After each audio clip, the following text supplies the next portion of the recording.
Good afternoon, welcome back to my channel, Dr. Magnesium, with me, Dr. Lee Keegan. And today I'm just going to be briefly talking about a topic that hampers many people when they initially stop drinking and sabotages many people's progress, and that is social isolation. It's tempting when you first stop drinking to just completely remove yourself from any situation in which drink would be involved or would have been involved previously, such as football matches, any other sports events, concerts and the likes. But this is not a good idea over a longer period of time because it makes stopping drinking unrealistic. If you isolate yourself, put yourself into your house and avoid any social situation, it's not going to be achievable over the long run. It's not going to be achievable in the middle to distant future, because we human beings are social animals. We like to be with other people's company. We don't like to be on our own. And I think if you want any kind of fulfilled life, you've got to find a way in which you can still socialize without drinking alcohol. There's, as I've mentioned in previous groups, videos, there's many groups that you can get involved in. There's many social activities that you can get involved in which don't involve drinking. You can join sports clubs, running clubs, things like that. But I do think it's important, if you did enjoy events such as music events in the past and sporting events, it's important to be able to enjoy them without drinking. And this is where the AVR comes in, the AVR technique, which we've discussed previously, which is the addiction voice recognition technique, which is basically to recognize that the addiction or the voice within inside is not actually yourself. It's not to do with the environment that you're in. It's to do with a habit, of a previous habit that you want to get away from, which has controlled your life in the past and which you don't want to control your life anymore. So if you can think back to your basic AVR techniques, where you're doing your pain list, so if you can think about, well, last time I went to a concert, I was that drunk I couldn't remember the concert. You might have had trouble in the concert. You might have had trouble with a spouse on the way home from the concert.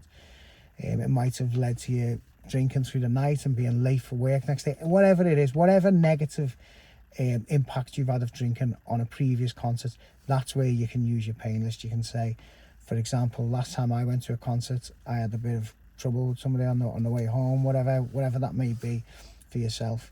That's your pain list. You can then look at your pleasure list or your pleasure box, where you say, well, if I don't drink at this concert, I will be able to remember the concert. I'll be able to fully appreciate it. I'll be able to know that I'm going to be sensible and rational. I'm going to get home at a decent time. I'm going to be fresh the next day, maybe to spend time with my family. So that's the benefit of not drinking within that environment.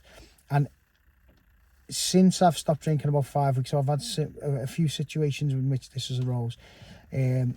I've continued to go to the pub quiz, which I was going to on a Wednesday night. I've continued to drink just soft drinks, and I haven't drunk any alcohol, obviously. But I haven't replaced it with zero alcohols either, because I think replacing alcohol with a false alcohol, I don't know whether that's beneficial in the long. That's just me personally. You may find it easier to do that, but I think for me personally, I haven't found that useful. So I've just been drinking lime and sodas and soft drinks really, and water, and I've found that I've still enjoyed the quiz.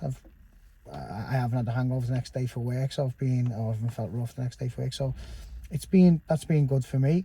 I've continued to go to the football, which was difficult initially because I always associate the football with drinking. I always have done since I've probably been a late teenager, and I've continued to go with the same people. Again, I've just drank coffee, I've just drank soft drinks, and I've actually been able to remember the football. For normally I'm a bit blurry. We tend to go out early, and we have a good few drinks before we go, and then we have a couple at half time, and by the second half I'm normally quite vague on the details of the match. And I think it's nice to be able to go to the match and remember it, and not know that I'm not going to be feeling rough the next day, knowing that I can fully remember what exactly everything's happened through the match.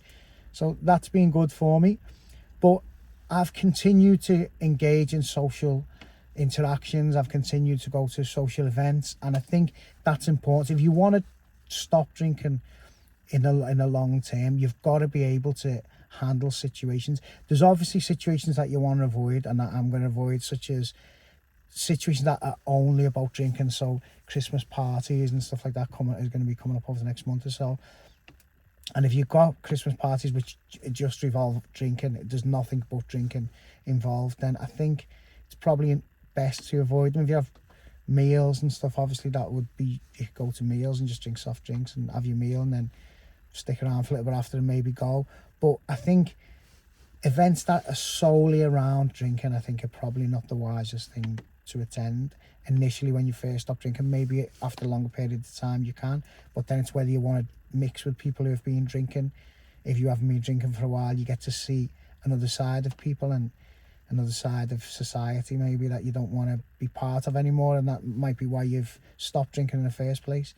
But I think my takeaway message from this would be to definitely not isolate yourself. You might need to do that for the first few weeks, but after that, don't isolate yourself. Don't remove yourself from social situations, because it's going to sabotage your recovery. Basically, if you've got issues with alcohol, it's going to sabotage your progress. You're not going to stick to it. If you can't handle these situations, you're not going to stick to it. You need to look at the reasons why you've stopped drinking. You need to look back at that pain list. You need to reiterate that. You need to look at your pleasure box. You need to look at what the benefits are of not drinking in certain situations. But yeah, I think that's definitely a take home that I've got from the first 5 or so weeks, and that I'll be continuing to go ahead with. Okay, thank you for listening, and I hope to see you all again soon. Remember, if you like my videos, subscribe to my YouTube channel, share these videos, get the message out there, and I'll hopefully see you all soon. Thank you. Bye.